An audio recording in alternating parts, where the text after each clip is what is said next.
ஆண்டவர் இயேசு கிறிஸ்துவுக்குள் அன்புமிக்க சகோதரிகளே சகோதரர்களே, ஆண்டின் பொதுக்காலம் 11ஆம் ஞாயிறை நாம் கொண்டாடுகின்றோம். ஆண்டவர் இயேசு இன்றைய ஞாயிற்றுக்கிழமையிலே நமக்கு ஓமைகள் வாயிலாக இறையாட்சியை பற்றி உண்மைகளை எடுத்துச் சொல்லுகிறார். அவர் ஓமைகளின்றி பேசியதில்லை என்று நாம் அறிகிறோம். ஓமைகள் என்பது சின்ன குட்டி கதைகள். ஓமைகள் என்பது சின்ன சின்ன எடுத்துக்காட்டுகள். ஓமைகளை நாம் காலத்திற்கும் பல விதங்களிலே அதை விளக்கலாம், புரிந்து கொள்ளலாம். ஓமைகள் எப்பொழுதுமே ரொம்ப அழகானவை. அவற்றை 360 டிகிரியிலும் விளக்கலாம். ஆகவே எல்லா காலத்துக்கும் பொருத்தமான ஆண்டவருடைய அழகான போதனைகளை நாம் இன்றைக்கு கேட்டிருக்கிறோம். நாம் இன்றைக்கு நற்செய்தியினுடைய கடைசி பகுதியிலே வாசிக்க கேட்டோம். அவர் அவர்களோடு ஓமைகளின்றி பேசவில்லை, ஆனால் தனிமையாக இருந்தபோது அவர் தம் சீடருக்கு அனைத்தையும் விளக்கி சொன்னார். ஓமைகளில் பேசுவது சில நேரங்களில் புரியாது, சில நேரங்களில் புதிராக இருக்கும். ஆகவே ஆண்டவர் இயேசு இந்த சின்ன பிள்ளைகளுக்கு டியூஷன் எடுக்கிற மாதிரி தன் சீடர்களுக்கு அவர் சிறப்பு வகுப்புகள் நடத்தி அந்த வகுப்புகளிலே அவர்கள் புரிந்து கொள்ளும் வண்ணம் அவர்களுக்கு அதனை அவர் விளக்கி சொல்லுகிறார். ஆகவே அந்த விளக்கம் மிக முக்கியமானதாக அமைகிறது. இன்றைக்கு நாம் கேட்ட இந்த 2 ஓமைகளையும் விளக்கி சொன்னால்தான் உண்மையிலேயே நமக்கு புரியும். ஆண்டவர் இயேசுனுடைய போதனையின் சுருக்கம் என்ன? அதனை மத்தேயு, மார்க்கு, லூக்கா ஆகிய 3 நற்செய்தி நூல்களின் அடிப்படையில், அதாவது ஒத்தமைவு நற்செய்தி நூல்கள், சினாப்டிக் காஸ்பல்ஸ் என்று அழைக்கப்படுகின்ற இந்த 3 நூல்களின் அடிப்படையில் பார்த்தால் இறையாட்சி என்பதுதான் இயேசுனுடைய போதனையின் மையப் பொருளாக இருக்கிறது. மத்தேயு நற்செய்தி 1ஆம் அதிகாரம் 15ஆம் வசனத்திலே நாம் பார்க்கிறோம். ஆண்டவர் இயேசு சொல்கிறார், இறையாட்சி நெருங்கி வந்து விட்டது, மனம் திரும்பி நற்செய்தியை நம்புங்கள், காலம் நிறைவேறிவிட்டது, இறையாட்சி நெருங்கி வந்து விட்டது. இயேசுடைய முதல் போதனையே அதுதான். இயேசுடைய அறைகூவலே அதுதான். இயேசுடைய அழைப்பே அதுதான். இறையாட்சி நெருங்கி வந்து விட்டது என்று அவர் சொல்லுகிறார். இந்த இறையாட்சியை ஓமைகளிலே, புதுமைகளிலே, அறிவுரைகளிலே ஆண்டவர் இயேசு விளக்குகிறார். இறையாட்சியை சரியாகவும் புரிந்து கொள்ளலாம், தவறாகவும் புரிந்து கொள்ளலாம். பெரும்பாலும் யூதர்கள் அதை தவறாகவே புரிந்து கொண்டிருந்தார்கள்.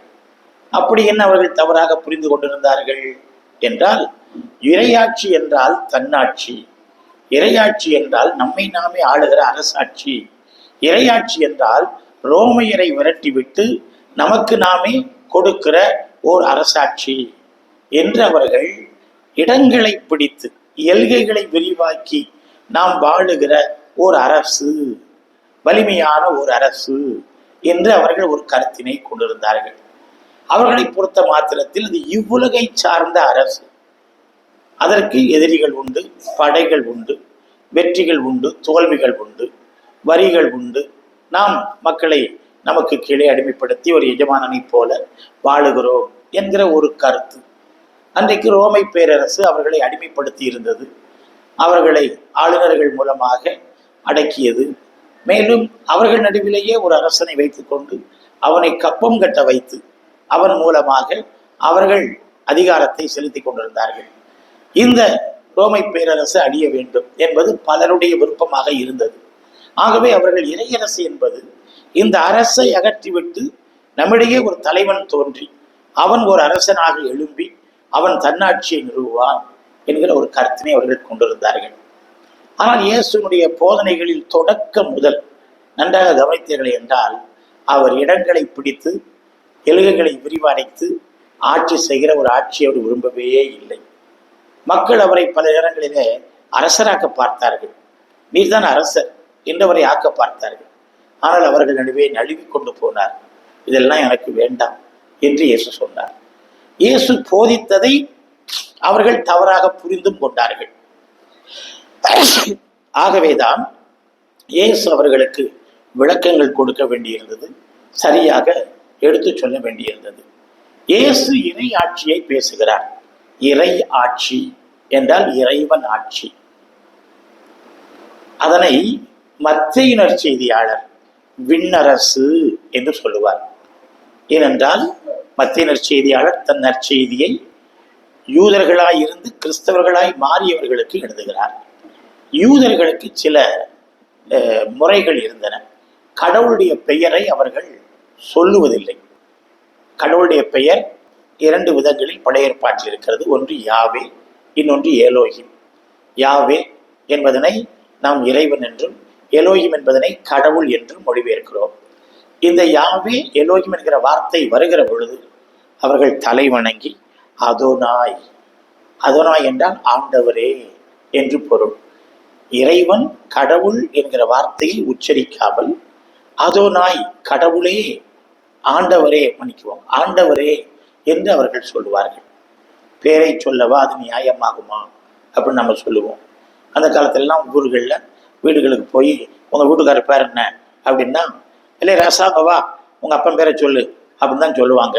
ஏன்னா இவங்க சொல்லிடக்கூடாது, கணவன் பேரை சொல்லக்கூடாது, அது ஒரு மதிப்பு என்று ஒரு வழக்கம் இருந்தது.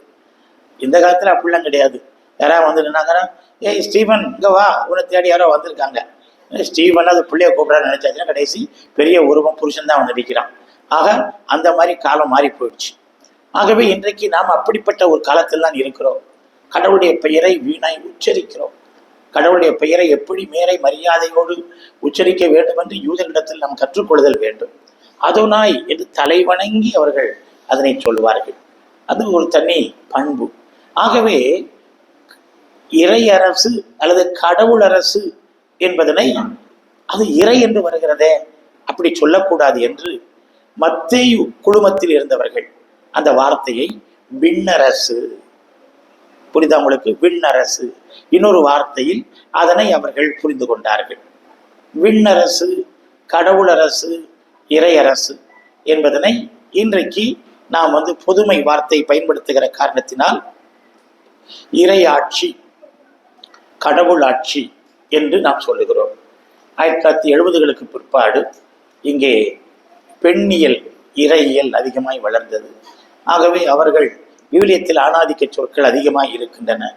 அது என்ன அரசு, அப்போ அரசின் மொழிபெயர்ப்பீங்களா, இறையரசி என்று அவர்கள் போர்க்கொடி பிடித்தார்கள். அப்போ அரசும் வேண்டாம், அரசியும் வேண்டாம், பொதுமையான வார்த்தை என்ன இருக்கிறது என்று தேடி ஆங்கிலத்தில் கிங்டம் ஆஃப் காட் என்பதனை, அப்போ அவங்க கேட்குறாங்க குயின்டம் ஆஃப் காடுன்னு போடுவீங்களா அப்படின்னு கேட்குறாங்க. ஆணாதிக்க சொல்லு வேண்டாம், இப்போ ரெண்டும் வேண்டாம் ஐயா, ரெயின் ஆஃப் காட் என்று ஒரு புதிய இறையியல் வார்த்தையை புகுத்தினார்கள். அப்போ தமிழிலும் வருகிற பொழுது கடவுளரசு, விண்ணரசு, இறையரசு என்று அல்ல, மாறாக இறையாட்சி என்கின்ற பொதுமையான வார்த்தையை, ஆணாதிக்கம் இல்லாத ஒரு வார்த்தையை, எல்லாரையும் மதிக்கிற ஒரு வார்த்தையை பயன்படுத்தினார்கள். இது பொதுவாக இறையாட்சியை பற்றி நாம் தெரிந்து கொள்ள வேண்டிய ஒரு கருத்து. அடுத்து இயேசுவை நாம் பார்க்கிறோம். இயேசு இறையாட்சியை தன்னுடைய போதனையின் மையப்பொருளாக, கருப்பொருளாக கொண்டிருக்கிறார். இறையாட்சி என்றால் பரலோகத்திலிருந்து, விண்ணகத்திலிருந்து ஏதாவது பொருளை கொண்டு வந்து அவர் விளக்குகிற ஒரு ஆட்சியாக இருக்கிறதா என்று பார்த்தால் இல்லவே இல்லை. இயேசு கடற்கரைக்கு போகிறார், அங்கே மீனவர்களை பார்க்கிறார். அவர்கள் கடலிலிருந்து அள்ளி கொண்டு வருகிற அந்த வலைகளில் இருக்கிற மீன்களை பார்க்கிறார். அந்த மீன்களை பிரிக்கிற விதத்தை பார்க்கிறார். அவர் சொல்லுகிறார், இதுதான் இறையாட்சி, இப்படித்தான் அது பிரிக்கப்படும் அப்படிங்கிறார். கடலில் தோன்றுகிற அலைகளை பார்க்கிறார், இதுதான் இறையாட்சி என்று இயேசு சொல்லுகிறார். ஆகவே தன்னை சுற்றி நடக்கிற நிகழ்வுகளை பார்த்து ஒரு விழிப்புணர்வு கண்ணோட்டத்தோடு இறையாட்சியின் விழுமியங்களை கற்றுக்கொள்ள வேண்டும் என்று இயேசு சொல்லித் தருகிறார். விண்ணகத்திலிருந்து, பரலோகத்திலிருந்து எந்த பொருளையோ கருத்தையோ அவர் கொண்டு வந்து அதை விளக்கவே இல்லை. இன்னும் பாருங்கள், வயல்வெளிக்கு போகிறார், அங்கே ஒருவன் விதைக்கிறார். சில விதைகள் நல்ல நிலத்தில் விழுகின்றன, சில விதைகள் பாறையில் விழுகின்றன, சில விதைகள் முட்செடியில் விழுகின்றன, சில விதைகள் கற்பாறையில் விழுகின்றன. அவர் சொல்லுகிறார், இப்படித்தான் இறையாட்சி, நல்ல நிலத்தில் விழுந்து 30, 60, 100 என்று நிரம்பிய பலனை அது தரும் என்று சொல்லுகிறார்.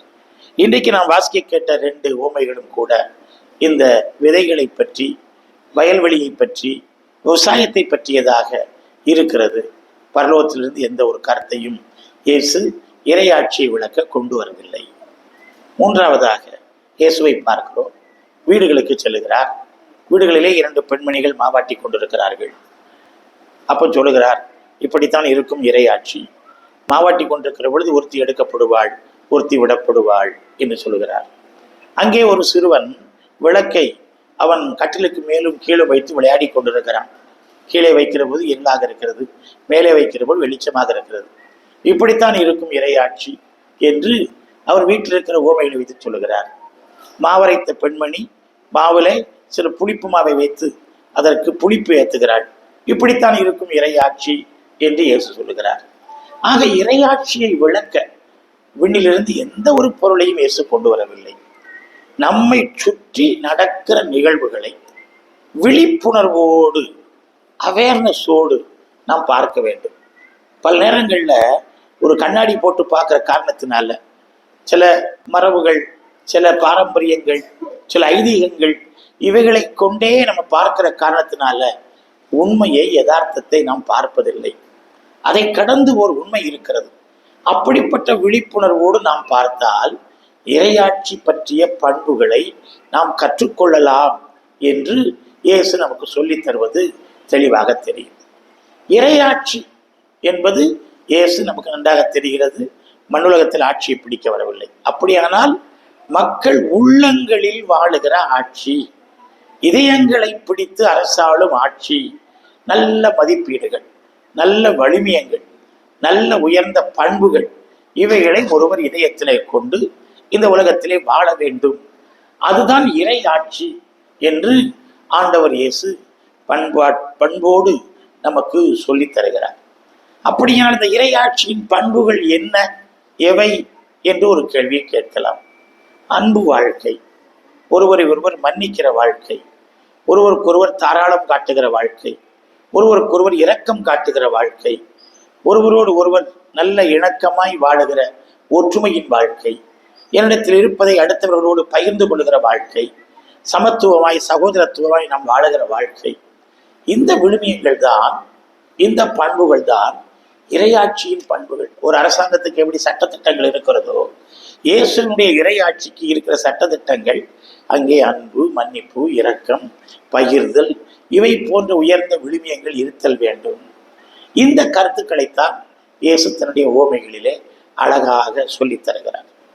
2ஆம் வத்திக்கான் சங்கத்தை நாம் இந்நாட்களிலே திருப்பி படித்துக் கொண்டிருக்கிறோம்.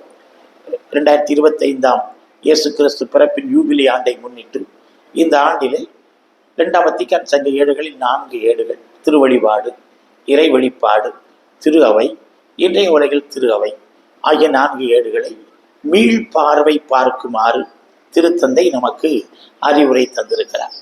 இந்த 4 ஏடுகளையும் ஒரு அறிஞர் இப்படி சுருக்கி சொன்னார், ஒரே வாக்கியத்தில் சொன்னார்: விழிகளை திறந்து உலகினை பார்ப்போம், ஆவியின் வழி நடப்போம். நான் இந்த வார்த்தைகளை ஒரு பாடலிலே பதிவு செய்திருக்கிறேன். என்னுடைய கிறிஸ்தியல் பேராசிரியர் மறைந்த மேதை டூருசாமி அவர்கள்தான் இந்த வார்த்தைகளை சொன்னார்கள். விழிகளை திறந்து உலகினை பார்ப்போம், தூய ஆவியின் வழி நடப்போம். நாம் விழிகளை திறந்து உலகத்தை பார்க்க வேண்டும், கடவுளுடைய செயல்களை கண்ணோக்க வேண்டும். பல நேரங்களிலே அதை பார்க்க முடியாதவாறு திரையிடப்பட்டிருக்கிறது. சில மரபுகள், பழக்கங்கள், சில ஐதீகங்கள் நம்மை தடுக்கின்றன. இவற்றை கடந்து ஒரு விழிப்புணர்வோடு, ஒரு அவேர்னஸோடு நாம் நம்மை சுற்றி பார்க்க வேண்டும். பார்த்து மசமசவென்று இல்லாமல், சும்மா தேமே என்று நாம் இல்லாமல், சுறுசுறுப்பாக நல்ல உற்சாகமாக வாழ்க்கையிலே ஈடுபடுவதும், குடும்பத்திலே ஈடுபடுவதும், சமுதாயத்தில் ஈடுபடுவதும், வேலைகளிலே ஈடுபாட்டோடு நாம் இருப்பதும், கட்டி எழுப்புவதுமாக நாம் இருத்தல் வேண்டும் என்றுதான் இந்த 4 ஏடுகளும் நமக்கு சொல்லித் தருகின்றன. நாம் ஈடுபட வேண்டும். ஈடுபாட்டில் தான் இறையாட்சி மலரும். சும்மா தேமேன்னு உட்கார்ந்திருந்தா இறையாட்சி மலராது. ஆக ஈடுபட வேண்டும். இந்த ஒரு கருத்தை, இதிலும் உயர்ந்த ஒரு விழுமியத்தை இன்றைய நற்செய்தி நமக்கு சொல்லித் தருகிறது. இன்றைய நற்செய்தி 3 பத்திகளை கொண்டிருக்கிறது. முதல் பத்தியிலே நாம் பார்த்த உவமை என்னவென்றால், தானாக உழைத்து வளரும் விதை உவமை. 2வது கடுகு விதை உவமை. மூன்றாவது ஓமைகள் வழியாக பேசுகிற ஆண்டவர். மூணாவது பத்தியை நாம் பார்த்து விட்டோம். முதல் 2 பத்திகளும் 2 ஓமைகளை சொல்லித் தருகின்றன. இந்த முதல் ஓமை மார்க் நற்செய்திக்கு மட்டுமே உரித்தானது, மற்ற நற்செய்தி நூல்களில் காண கிடைக்கவில்லை. அது விவசாயத்தை குறித்து ரொம்ப எளிமையாய் சொல்லுகிறது. என்ன, ஒருவன் விதைக்கணுமா, சும்மா இருந்தால் போதும், விதை தானாக முளைத்து தளிர் விட்டு பூத்து குலுங்கி காய்த்து கனி தந்து கதிர் தந்து அது அறுவடைக்கு தயாராகிவிடும் என்று சொல்லுகிறது. விவசாயிகள் அவ்வளவு எளிமையாகவா விவசாயம் செய்து விடுகிறார்கள்? இன்றைக்கு விவசாயம் செய்வது எவ்வளவு சவாலான ஒன்றாக இருக்கிறது. தண்ணீர் வேண்டும், பூச்சிகளிலிருந்து பாதுகாக்க வேண்டும், நாம் அதை பாத்தி கட்ட வேண்டும், உரிய காலத்தில் அதற்கு தண்ணீர் செலுத்த வேண்டும், பிறகு சரியான காலத்தில் அதை அறுவடை செய்ய வேண்டும். நிறைய வேலைகள் இருக்கின்றன. ஆனாலும் கூட விவசாயம் ஒரு எளிமையான இயற்கையான ஒரு தொழிலாக இருக்கிறது. இதில் ஆண்டவர் நம்மை கவனிக்க சொல்வது என்னவென்றால், விதைக்கு உள்ளிருந்து ஒரு உந்துதல் புறப்பட்டு வருகிறது. அது சும்மா இருக்க முடியாது. இப்போ நீங்கள் பார்க்குறீங்க, ரோட்டில் அப்படியே சும்மா கிடக்குது. திடீர்னு ஒரு சாரல் மழை அடித்து ஒரு வாரம் கழித்து பார்த்தீங்கன்னா, எங்கேருந்து தான் முளைச்சிக்கிட்டு வருமோ இந்த புல், எங்கேருந்தா பொத்துக்கிட்டு வருமோ இந்த மஞ்சள் நிறத்தில், நீல நிறத்தில், சிவப்பு நிறத்தில், வெள்ளை நிறத்தில் சின்ன சின்ன பூக்கள் பார்க்கறதுக்கு பச்சை பசேல்னு கண்கொள்ளா காட்சியா பூமித்தாய் பச்சை பட்டாடை உடுத்தியது போல அவ்வளவு அழகா இருக்கும் சாலைகள் எல்லாம். எங்கிருந்து முளைக்கிறது? அதுதான் ஆண்டவர் சொல்லுகிறார். விதைக்கு கொஞ்சம் தண்ணி கிடைச்ச உடனே அது இனி தடுக்க முடியாது. அது முளைச்சிக்கிட்டு பூமி பிச்சுக்கிட்டு வெளியே வந்துடுதே, ஒரு உந்துதல் வந்து விடுகிறதே. அதுதான் முக்கியம். அந்த விதை, அந்த உந்துதல், அந்த தானாக வருதல். இறையாட்சி அப்படிங்கிறது அப்படிதான் இருக்கும். உங்களிடத்துல ஒரு நல்ல எண்ணம், உங்களிடத்துல நல்ல கருத்து, உங்களிடத்துல நல்ல சிந்தனை இருக்கும்னா அது அப்படித்தான் செய்யும், அது அப்படித்தான் வளரும், அது அப்படித்தான் இருக்கும் என்று ஆண்டவர் இயேசு சொல்லுகிறார். இன்றைக்கு 2ஆம் வாசகத்துல ஒரு வாக்கியத்தை நாம் வாசித்தோம். அதுல பவுலடியார் கொரிந்தியருக்கு எழுதிய திருமுகத்துல அழகாக நமக்கு சொல்லுகிறார். அதாவது என்ன அப்படின்னா, நாம் கண்ணால் காண்பவற்றை அல்ல, கண்ணால் காணாதவற்றை நோக்கி நாம் வாழுகிறோம், நாம் நடக்கிறோம் அப்படின்னு அவர் ரொம்ப அழகாக சொல்லுகிறார். கண்ணால் பார்க்கிறது அது ஒண்ணு வேற, காணால் பார்க்காது. இப்ப இந்த விதை பூமியை எடுத்துக்கொள்ளுங்க, இந்த வாக்கியத்துக்கு ரொம்ப பொருத்தமா இருக்கிறது. விதை அப்படிதான் இருக்கிறது.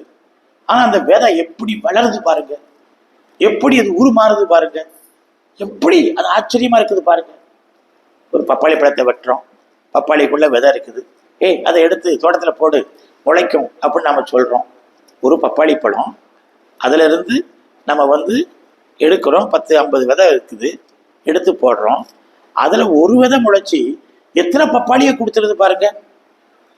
கவியரசர் கண்ணதாசன் கொடியற்புதர் அந்தோணியார் ஞானம் பெறுவதாக அந்தோணியார் திரைப்படத்திலே ஒரு முதல் பாடல் எழுதியிருப்பார், எல்லாருக்கும் தெரியும். ஆனந்தமானது அற்புதமானது, நானந்த மருந்தை கண்டு கொண்டேன், ஞானத்திலே நிதானத்திலே உண்மை தெரிந்து கொண்டேன். எத்தனை சிறிய விதையில் இருந்து இத்தனை பெரிய மரம் வந்தது. இத்தனை நாளும் இந்த மரம் இந்த விதைக்குள் எப்படி குடியிருந்தது? கடவுளே, உடைய ஞானம் பெரிது, ஞானம் பெரிது. கண்ணால் பார்த்தது விதைதான், ஆனால் கண்ணால் பார்க்காதது ஒரு பெரிய மரம், ஒரு பெரிய மரம். ஆச்சரியத்தை தருகிறது. இறையாட்சி இப்படித்தான் பணி செய்யும். இறையாட்சி இப்படித்தான் அமைதியா இருக்கும், அமைதியா இருக்கும். இந்திய தேசிய கவிஞர் பாரதியார் ஒரு இடத்துல சொல்லுவார், அக்னி குஞ்சொன்று கண்டேன், அதை ஆங்கொரு பொந்திடை வைத்தேன், வெந்து தணிந்தது காடு அப்படிம்பார். ஒரு சின்ன தீ, அதை எடுத்து ஒரு காட்டுல இடத்துல வச்சா காடு ஃபுல்லா தீ பத்திக்கிடும். ஒரு புளிப்பு மாவு, அதை எடுத்து ஒரு பானையில வச்சோம்னா பானை முழுதும் புளிப்பாகிவிடும். அதை போலத்தான் ஒரு சின்ன விதை, அதில் இருக்கிற உந்துதல் ஒரு பெரிய மரமாகி அது வந்து விடுகிறது. ஆண்டவர் இதை வியப்புடன் பார்க்க சொல்லுகிறார், ஆச்சரியத்துடன் இதை நோக்க சொல்லுகிறார். கடவுளுடைய அருட்கரம் இதன் பின்னால் இருக்கிறது, அதை நீங்கள் பாருங்கள் என்று சொல்லுகிறார். நம்பாத ஒன்று நடக்கும், அதை நீங்க பிடிச்சு கொள்ளுங்க அப்படின்னு அவர் சொல்லுகிறார். நல்லது நடக்கும் என்று அவர் சொல்லித் தருகிறார். அப்படித்தான் இன்றைய இரண்டாம் ஓமையும் அமைந்திருக்கிறது. புனித நாடுகளுக்கு நாங்கள் போகிற பொழுது மிகவும் குறிப்பாக பெத்தானி அப்படிங்கிற மார்த்தா மரியா லாசருடைய வீட்டு இருக்கிற இடத்துல ஒரு கோயில் இருக்கிறது, அங்கே செல்வோம். லாசருடைய கல்லறை அங்கே இருக்கிறது, அங்கே செல்வோம். அங்கே செல்லுகிற பொழுது வலதுபுறத்தில் அவர்கள் ஒரு வீட்டில் கடுகு மரம் அப்படின்னு சொல்லி போட்டிருப்பாங்க. நம்மளுக்கெல்லாம் தெரியும் கடுகு செடி தான், அதில் கடுகு விளைகிறதுன்னு தெரியும். ஆனால் அந்த நாட்டில் காட்டு கடுகு மரம் இருக்கிறது. அது அப்படி பெருசாக வளருது. சின்ன விதை ஆலமரம் போல். இப்போ நம்ம ஆலமரம் நினச்சிக்கோமே, ஆல விதை இவ்வளோ சிறுசாக இருக்கிறது, எவ்வளோ பெரிய மரமாக அது வளருது, எவ்வளோ பெருசாக இருக்குது.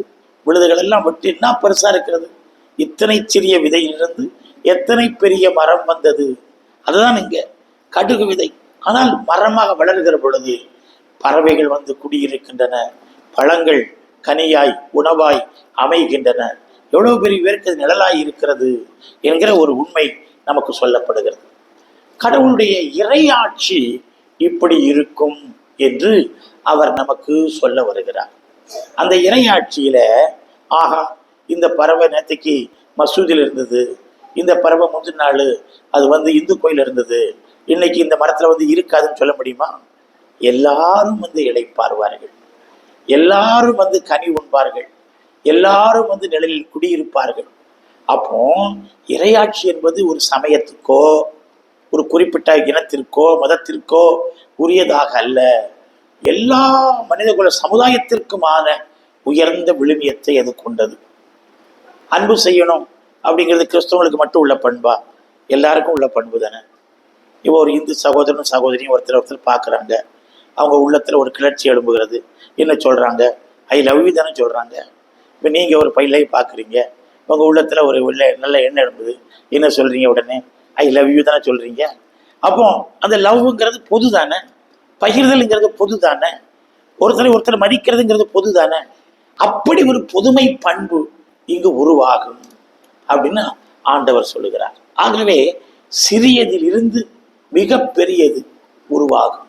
அந்த நம்பிக்கையை நாம் வைக்க வேண்டும் என்று கற்றுத்தருகிறார். இன்றைய முதல் வாசகமும் மிகவும் சிறப்பான ஒரு வாசகம். எசேக்கியேல் இறைவாக்கினர் இதை போன்ற ஒரு ஓமையை அவர் சொல்லுகிறார். அந்த ஓமைக்கு அவர் சொல்லுவதற்கு முன்பாகவே சில கருத்துக்களை அழகாக நமக்கு அவர் சொல்லிவிட்டு போகிறார். அது என்ன அப்படின்னு நீங்க பார்த்தீங்க அப்படின்னா, அதாவது ஒரு மரம் அது வேரோடு பிடுங்கப்படலாம், ஒரு மரம் உண்மையிலே தலைத்து வளர்ந்து பெரிய மரமாக வளரலாம். அவர் சொல்லுகிறார், இஸ்ரேல் எனப்படுகிற இந்த மக்களினம் இன்றைக்கு நாடு கடத்தப்பட்டு பபிலோனியாவிலே அடிமைகளாக இருக்கிறார்கள். அவங்க ஒரு பெரிய மரமா இருந்தாங்க, ஆனா அன்னைக்கு ஒண்ணும் இல்லாம இருக்கிறாங்க. கடவுள் அதை செய்வார். என்ன செய்வாராம்? அந்த நுனி கிளையை கிள்ளி கொண்டு அவர் நட்டு வைப்பார்.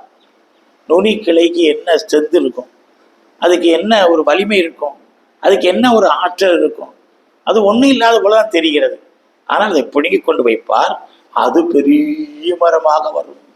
ஆண்டவர் சொல்லுகிறார், நீ சிறியவனே அல்ல, நீ சிறியதே அல்ல, நீ அப்படிப்பட்ட ஒரு ஒரு ஒரு ஒரு ஒரு உந்துதலை கொண்டிருக்கிற ஒரு இனம், ஒரு மக்கள் இனம்.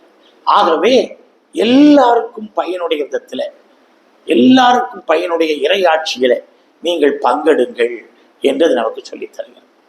சரி, இன்றைய வாசகம் நமக்கு சொல்லித் தருகிற படிப்பினை என்ன? நாம் ஒவ்வொருவரும் நம்முடைய உள்ளத்துல நல்ல எண்ணங்களை கொண்டிருக்கிறோம், தீய எண்ணங்களையும் கொண்டிருக்கிறோம். தீய எண்ணங்களை வேறறுத்து நல்ல எண்ணங்களை நாம் வளர்த்து கொள்ளுதல் வேண்டும். நல்ல எண்ணங்கள்ல என்ன இருக்கணும்? பொறுமை இருக்கணும். இப்போ ஒரே நாள்ல விதை வளர்ந்துடாது. விதை தண்ணி பட்டு அது வரைக்கும் காத்துக்கிட்டு இருக்குது. பொறுமை வேணும், வாழ்க்கையில பொறுமை வேணும், வாழ்க்கையில பொறுமை வேணும். நான் சிறுசா தான் இருக்கிறேன், நான் இன்னைக்கு எல்லா நாளும் இப்படிதான் இருப்பேன் அப்படின்னு எல்லாரும் வளரணும். அருளாதாரத்துல வளரணும், பொருளாதாரத்துல வளரணும், செல்வத்துல வளரணும், செல்வாக்குல வளரணும், நல்ல வேலை வாய்ப்புல வளரணும், கல்வியில வளரணும். எல்லாரும் அப்படி வளரணும். நம்முடைய கண்களுக்கு அது தெரியவில்லை. கடவுள் மீது நம்பிக்கை வைத்து, இந்த இறையாட்சியின் தத்துவத்தின் மீது நம்பிக்கை வைத்து பிள்ளைகள் படிப்பார்களே என்றால், பெரியவர்கள் வேலைகள் செய்வார்களே என்றால், பொறுமையோடு நாம் காத்திருந்து நாம் எல்லாரையும் அரவணைப்போமே என்றால் பெரிய ராஜாங்கத்தை நாம் கட்டியெடுப்போம். நாம் பெரிதாக இருப்போம். அது ஒரு பெரிய பூஸ்ட், அது ஒரு பெரிய உற்சாகம், அது ஒரு பெரிய உந்துதல். அதனை செய்ய போவதாக ஆண்டவர் நமக்கு சொல்லுகிறார்.